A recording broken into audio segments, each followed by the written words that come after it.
Guys, we have Mike Vecchione today with us. Mike, thanks again for your time. We appreciate it. Yeah, thanks for having me on. I'm excited. You spent your whole career in North America, and what made you change your mind and decide to go overseas to try yourself in KHL? I think it actually started back when COVID hit in 2020. I didn't think I was going to have a job. There was very few jobs available back then, and I guess I wasn't really satisfied with how my career in North America went to that point. It was, 4 years in and haven't really got a good shot. One year got canceled, and the other year was only 30 games, and going into that summer, I just didn't really have many job opportunities, so I started to look into the KHL and European leagues. But at the end of the day, Washington signed me, and I was able to play for Hershey.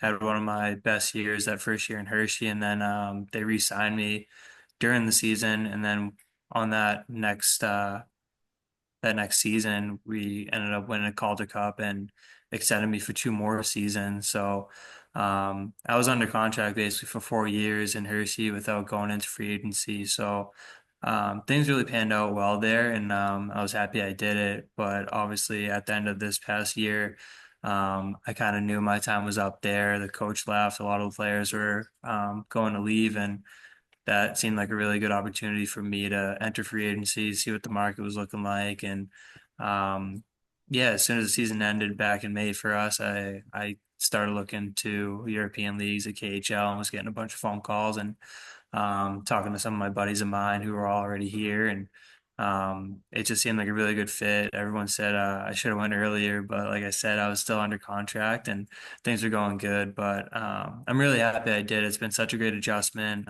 The guys here have been absolutely amazing, welcoming me into the family right from the get-go, and definitely feels like home. And I've really enjoyed the league so far. We know that initially you planned to play for Tractor, and then you were traded to Astana. And what was your thoughts? What were your thoughts during that period of uncertainty? Oh, it was crazy. I was just getting off the airplane in Moscow and I didn't have any service and I was just stuck in customs for a couple hours until finally I got a phone call from my wife telling me everything's going to be all right. Don't worry about it.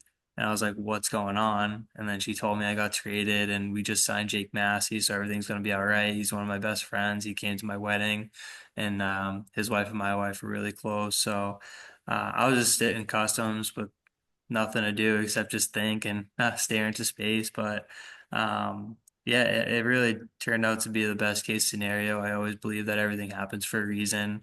I come here and I really believe in what they're building here. I believe in our coach Mikhail Kravitz. He's such a great coach and has a great track record. And just the amount of imports you're allowed to have. I got in here. It was me and Riley Walsh, a couple of Boston guys, got picked up the same day. So that really took a whole weight off my shoulders. Meeting Ian McCoshen, Tice Thompson, and obviously two Hershey Bear guys, Mason Morelli and Jake Massey. It just made the whole transition easier. And just like I said before, everybody welcomed us with open arms. It felt like such a family-oriented team, and they really cared about each other. Um, Especially the way the season ended last year. They didn't have great success, but just going out there and watching them battle every day and their willingness to get better every day and just battle and do whatever it takes to win. I really enjoyed seeing that, and I wanted to be a part of that. And I think we had such a great start to the season. The first four games at home, the stadium was packed and the fans were going crazy, and um, that just makes you want to play better hockey. And it was such a warm feeling to get that turnout the first four games. But um, I got a call from the GM, the coach, and Tractor later on when I had service, and they kind of walked me through everything and apologized. And I said, "Hey, it's a business. You're getting a guy who just broke the league record in goals last year, who established himself, and it's a hard bet to pass up on a guy who's unestablished coming into his first year. So um, it is what it is. I understand the business of hockey. I've been in it for a long time. Obviously, it was a bit of a shock, but kind of like I reiterated before, it was best case scenario for me just to be with a bunch of people I know and guys who really welcomed me, and um, it's been a really easy transition with this team, and playing top minutes, having a great time, and like I said, I really believe in what we're trying to build here. I Googled it and I think you did not play with him, but we had the guy from Hershey. He's actually Medicine Hat native. His name is Darren Dietz. He's now in Minsk, and he's one of the guys who moved from Hershey, and Riley Barber as well. And Dietz became the best defenseman in the league in 2019 as a part of Baris. Yeah, I missed him by a couple of years in Hershey, but when I first got traded, I'm pretty close with Wade Allison, so he kind of filled me in on everything about Barris. He loved it here. Told me like what places to look at to live. Couple drivers that he had a driver and a couple other options, like little things like that. So, um, besides having Ian McCoshen, who's been our import captain, he just took care of everything for us and kind of like settled everything down because he was here, a couple weeks before us. He just made the transition really easy, and these guys around here, everybody's willing to help out and do whatever they can to make the transition easier or translate or do whatever it takes to make us feel comfortable. And it's been such a gratifying journey so far. As that warm welcome from locals breaks the stereotype thoughts of Kazakhstan, maybe of the organization, because people in Astana, in Kazakhstan, are very friendly, really, not only in the club, but overall in the country. Yeah, I mean, we haven't got a driver yet, so we're taking the indexes to the rink, to dinners or whatever. And every time we take a index to or from the rink, usually the driver says like, "Buddies, hockey?" or something like that. And then we're either taking a selfie in the back seat or we all get out of the car. And one of the guys popped his trunk, put his hat and his jersey on, and we all took a picture with him. And we're starting to get recognized at a couple of restaurants. Like people come over and say, like, you guys play for Barris? And like, yeah, I mean, it's not hard to notice, six North American looking people in Astana, so they kind of know who we are and what we're doing. So it's pretty awesome. And then after the games, there's just a mob of people, waiting at the door for us to sign autographs, take pictures, and all that stuff. So it is really cool just to have that kind of impact on a city. And yeah, the people are just so nice, and we're just happy we're able to give back as much as we can. And they're doing their best to give to us and make us feel welcome. So it's the least we can do. Of course, you talked with coach, and what's your personal goals for the club this season? Maybe not in terms of only statistics, but being a role model as a successful forward for the last few years. You won the cup in AHL, being a role model, helping the young guys to become a force in this league. Yeah, I think part of it is kind of bringing that winning culture from Hershey, like all the little things that worked there. Having experience being 32 and winning a couple Calder Cups over there. Just trying to bring like the routines or the mindset and like winning such a mindset. And like I said earlier, these guys have gone through hell with the last season, and I know how much they want to win and their willingness to do everything. I see it every single day. Like they're putting in the work, they're blocking shots, they're doing whatever it takes to win games. And yeah, I guess part of my goal to come here is to help them, really create a foundation and a culture of winning here and just kind of take those steps to build like block by block. And it doesn't happen overnight, but the way we watch video, the way we really critique our game and kind of really have to have everybody buy in. um, I'm just doing my best to absorb as much as I can and take my experience from the American League and bring it here. And you know Jake Massey was a part of that, and Mason Morelli was a part of that too. So it definitely helps having a couple of guys who are with me to kind of help establish that. And um, one of the things we've kind of noticed is like not enough guys talk on the ice. Like when you're not talking on the ice, like you don't know where guys are going to be or what they want you to do. And we're trying to say like yeah, everybody talk. Like we need to bring energy into practices. Everyone's going to talk, call for passes, let them know where you are. And when somebody scores a goal, like make some noise, like bang on the board, stuff like that. Like create your own energy out there and just, have fun doing it. Like winning's fun and winning's contagious. And it's a culture that you build. And, you saw that the first 4 games of the season. And, yeah, we're just trying to build on that and build brick by brick and just kind of find that mortar what sticks and, just continue on with the season and, get better as the season goes on. We saw that coach has put in your import lineup during the power play. Uh, One of the local guys. First time it was Dimash number 13, and next time it was Ansar number 77. And right now you're talking about how important to speak with each to talk with each other on the ice. What maybe improvement or adjustment have you noticed in their behavior, in their attitude during this short spell? Um,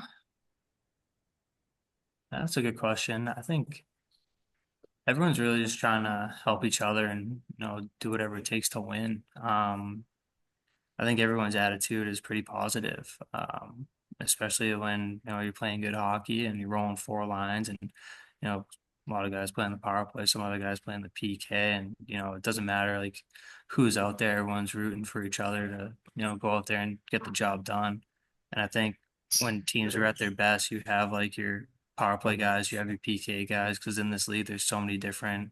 I mean, there's so many special teams, power play, and PKs during the game. If you have like the same guys going out there for certain things, you can get tired. So I think everyone's just trying to find their role and stick to their role. We talked about it today in the locker room. We didn't have a great game last night because everyone was kind of on their own page, playing their individual game and not sticking to, the game plan that Coach Kravis has put in place for us. So, um, yeah, when it comes to uh, just seeing the impact of the other players, they see like the energy that we bring, and they're starting to bring that energy. And we're trying to learn some Russian stuff so we can communicate better with them, and they're doing their best to speak English to us. So just kind of having that mutual respect for each other and their cultures, and trying to find like a happy medium for everybody is where we're at. But yeah, at the same time, I think that we're going in the right direction and everyone's having a good time right now. And hopefully we can, get a couple wins on the road here and come back home and um, get settled in and play some more hockey at home. Okay. You spent, I think, around already 6 weeks in KHL. And what aspects of Kazakh culture, of KHL environment, maybe it's food, pace, atmosphere, have surprised you the most? I think the atmosphere definitely like in the American League, you have some places that are just there's no fans, no atmosphere, nothing. We were fortunate enough in Hershey to get a good crowd every single night, but um, the crowd in Astana really blows it away. They're chanting the whole game. They got the drums going the whole game. Um, they got those little paper fans just going to the beat every time the music goes off. Like, and I mentioned like we try and talk on the ice, and on the power play we have 4 North American guys who all speak the same language, and Emil, he speaks pretty good English, so we're all trying to talk to each other, but we can't even hear each other on the ice. That's how loud it's been. And I've been a part of some really great teams and really great moments on the ice. In the first game when Walshy scored the overtime winner against Tractor, I've never been in a building that loud before. Like it was that crazy. Like get goosebumps thinking about it, and just the way the fans responded and came in full effect, and they were going crazy the entire game, and then brought it game 2, 3, and then 4. Um, it's just it's something special. And then going into Magnitogorsk last night, a very tough place to play. Their drums, their whole chants, everything, the entire game. It's like watching the Premier League back home, and they're just chanting. They got the scarves up, so I think that's really cool. And um, yeah, it's been such a cool experience. Okay, I got two quick more. Um, this roar that you make your signature after the game, we saw it on Hershey, and then you repeat it in the locker room. Uh, when it first started, tell us.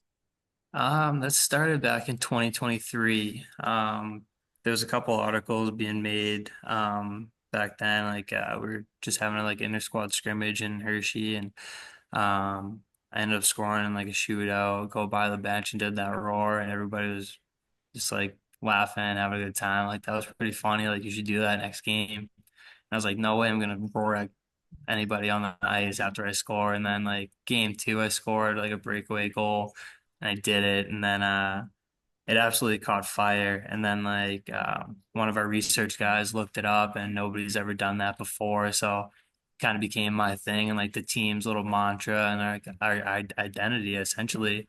So as the season went on, everybody started roaring after they scored. The fans were roaring, making signs. They put it on towels, rally towels for the playoffs, and we ended up winning that year. And I scored the game seven overtime winner and did it. And it was a nice picture they captured of me doing it right after I scored, my helmet and gloves off. And then that just kind of carried on the next couple of years. And then it was kind of ironic. I signed in Tractor, and they were also a Bear, so I was going to bring it there. But then, obviously, getting traded to Barris, we turned the roar into a growl because it was a snow leopard. So you can see a couple of us just kind of like growling. Like I'm not very good at it. While she's really good at the snow leopard growl, but we're doing it in the locker and we're doing it after games. Sometimes when we score, but I don't know. It's something like you just have fun doing when you score, and then it kind of like catches fire in the locker room. Everyone's having a good time doing it. So I just like to keep it light, have fun out there.